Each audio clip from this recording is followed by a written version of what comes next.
kita memohon dan bermunajat kepada Allah, semoga Allah senantiasa melimpahkan kesehatan kepada kita, kekuatan, kesabaran, dan keimanan untuk bisa menyelesaikan bulan suci Ramadan ini, dan kita semua lulus sebagai hamba-hamba yang muttaqin. Amin Allahumma amin. Kita pun juga terus berdoa dan bermunajat kepada Allah, semoga Allah memperkenankan kita untuk kembali bertemu dengan bulan suci Ramadan, bulan suci Ramadan yang akan datang. Amin. Bapak Ibu para hadirin jamaah salat Isya rahimakumullah, dalam kesempatan yang tidak terlalu luas ini ada beberapa hal penting yang ingin saya sampaikan dalam konteks tawasul bil haq, saling mengingatkan. Allah Subhanahu wa taala dalam sebuah firman-Nya di surat Al-Baqarah berfirman, ya ayyuhalladzina amanu ya ayyuhalladzina amanu ista'inu bis-sabri was-salah innallaha ma'as-sabirin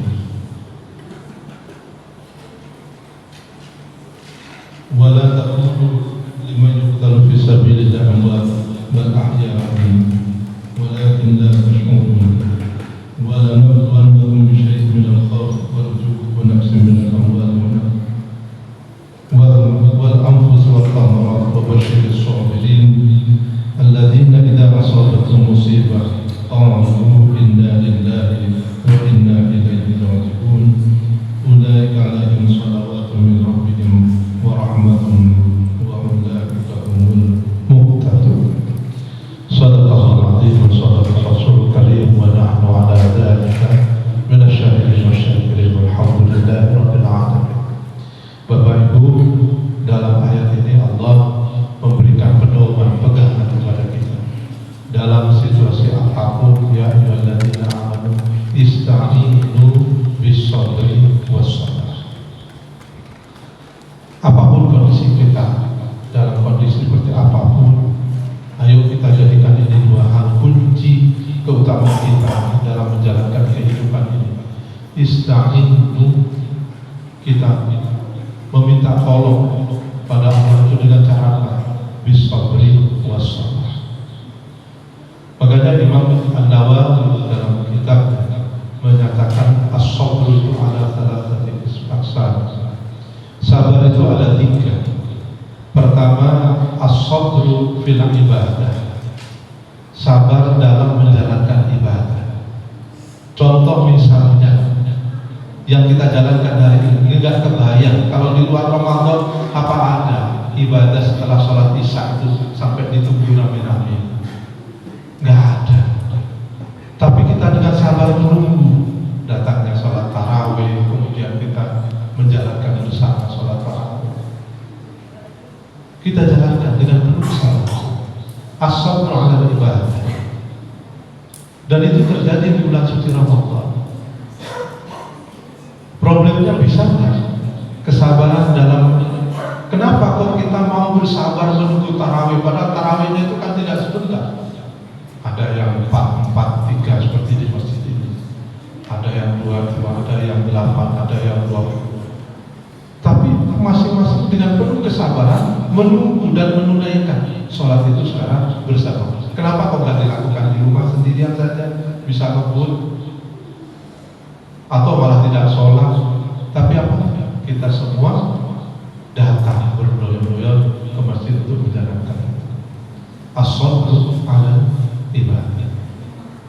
Itu wujud dari kesabaran kita, bahwa ada sesuatu yang kita inginkan, sesuatu yang kita ingin capai, kita raih dari janji Allah itu. Apa yang akan kita raih dari janji Allah itulah yang membuat kita sabar untuk menjalaninya. Kita sabar datang ke masjid sesuai dengan waktunya, tepat waktu. Semua aktivitas kita selesai, kita singkirkan semua aktivitas dunia ini. Kita sabar menyisihkan waktu untuk mudawamah qiraatil Quran. Kita sabar melihat tetangga yang kurang beruntung, dengan penuh kesabaran juga kita melakukan bantuan dan lain sebagainya. Itu karena ada harapan dari kita, ada satu keyakinan pada kita akan janji Allah yang luar biasa yang akan diberikan kepada orang hamba-hamba Allah yang sabar. Yang kedua, as-sabru alal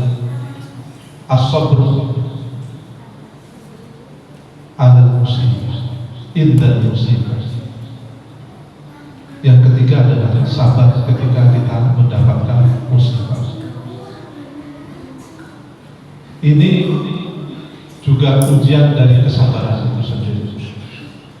Siapa orang-orang yang sabar yang dimaksudkan di sini? Alladzina idza asabatuhum musibah qalu inna lillahi wa inna ilaihi raji'un. Coba kita perhatikan, kenapa Allah menyatakan siapa orang-orang sabar itu? Alladzina idza asabatuhum musibah qalu inna lillahi wa inna ilaihi raji'un. Kenapa Allah menggunakan dhamir inna lillahi wa inna ilaihi raji'un? Seolah-olah Allah ingin mengatakan kepada kita bahwa ketika Allah memberikan ujian musibah kepada kita itu, kita tidak pernah sendirian.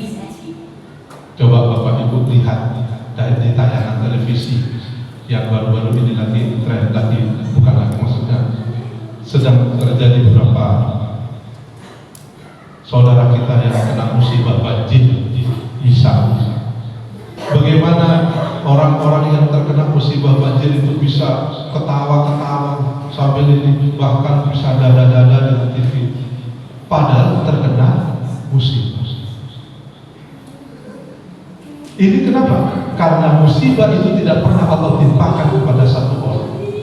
Coba bisa bayangkan, andaikan banjir ini terjadi hanya satu rumah, mungkin pemilik rumah itu tidak akan pernah selesai menangisi derita itu seminggu atau mungkin lebih dari 1 bulan. Tapi karena musibah ini Allah berikan kepada orang banyak, ditanggung orang banyak, maka musibah itu akan terasa lebih ringan. La yukallifullahu nafsan illa wus'aha. Jangan pernah merasa Allah memberikan musibah hanya kepada diri kita sendiri. Tidak pernah Allah. Kita tidak akan pernah mau. Kita diberi musibah sakit, tengoklah orang yang sakit itu juta orang yang sama dengan kita, waktunya juga bersama, sakitnya mungkin sama. Dan mungkin Allah ngasih sakit satu orang kena sakit satu sendirian, enggak mungkin.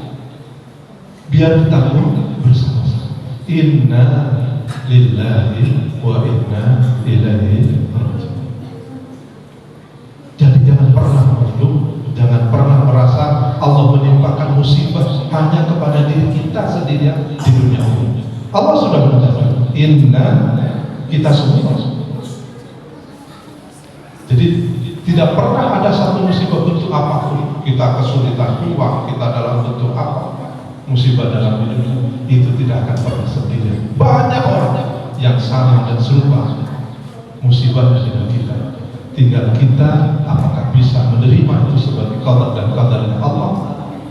Kalau itu kita bisa terima sebagai qada dan qadarnya Allah, kita yakin apapun yang Allah berikan kepada kita itu adalah yang terbaik untuk kita, dan Allah berikan di waktu yang terbaik.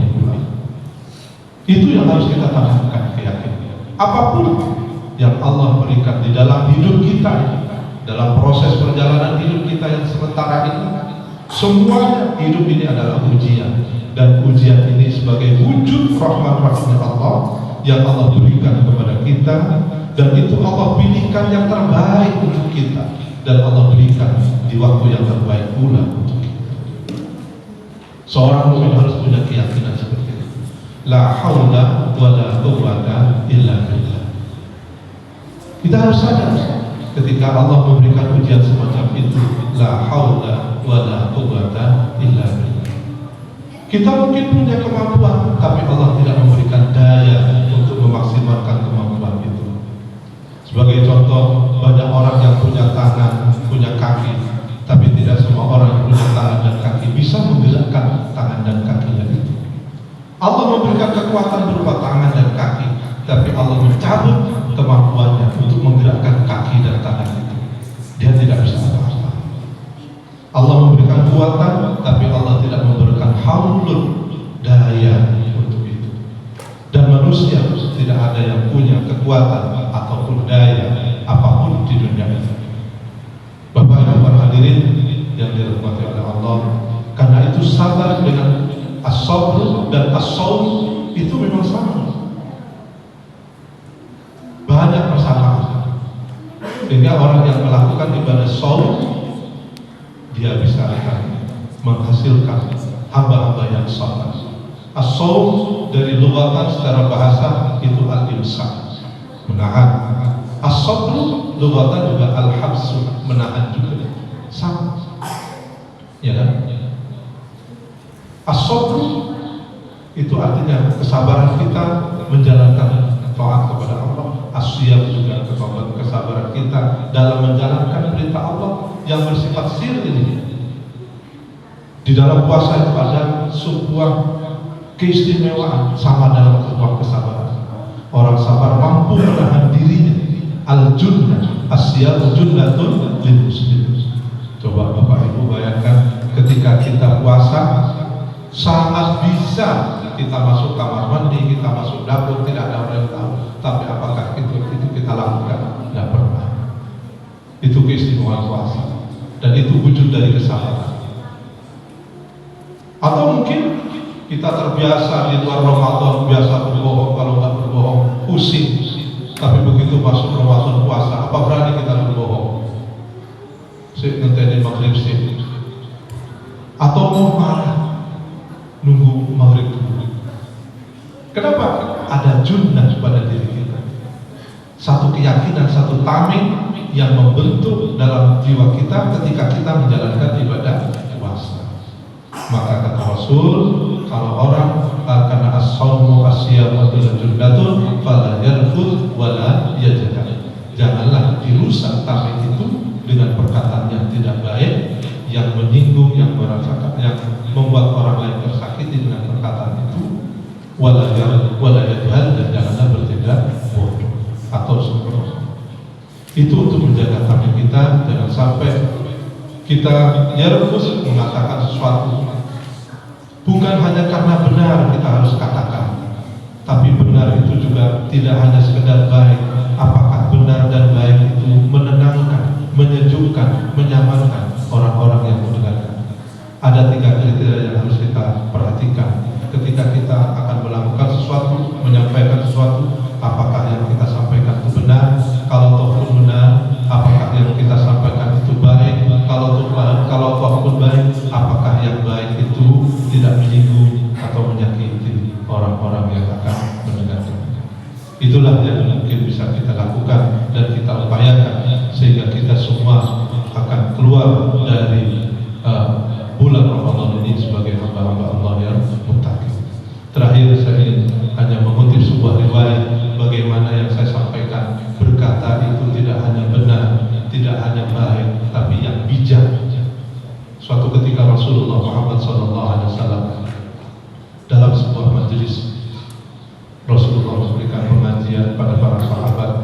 Tiba-tiba di antara sahabat itu ada yang buang angin, ngentut. Wah, heboh majelis itu. Bisa dibayangkan orang Arab ngentut baunya, ya tidak ada orang Arab siapapun buangannya seperti itu. Para sahabat heboh, saling, siapa yang ngentut, kekurangannya ada Rasulullah kok ngentut. Ya. Tapi siapa yang berani mengaku? Gak ada yang berani. Akhirnya diambil keputusan, ya sudah, sebentar lagi masuk waktu asar, sholat. Nanti yang butuh berarti dia yang ngentut. Apa enggak? Cara ingin tahu siapa yang ngentut? Gak mungkin dia gak punya ngentut terus sholat, haram hukumnya. Orang gak punya butuh kalau sholat, haram gitu. Pasti dia butuh. Rasul mendengar itu tersenyum saja. Apa yang Rasul lakukan? Begitu sholat, begitu asar sudah masuk, yang Rasul lakukan apa? Ayo kita semua puji, baik yang sudah punya ataupun yang belum punya. Itulah yang dimaksud dengan bijak. Al-Rasul mengajarkan, sampaikan kebaikan itu sebagai yang baik, sampaikan yang benar itu sebagai yang benar, tapi sampaikan semua itu dengan bahasa yang baik, yang bijak. Demikian, semoga ada manfaatnya. Wallahu a'lam bishawab. Assalamualaikum warahmatullahi wabarakatuh.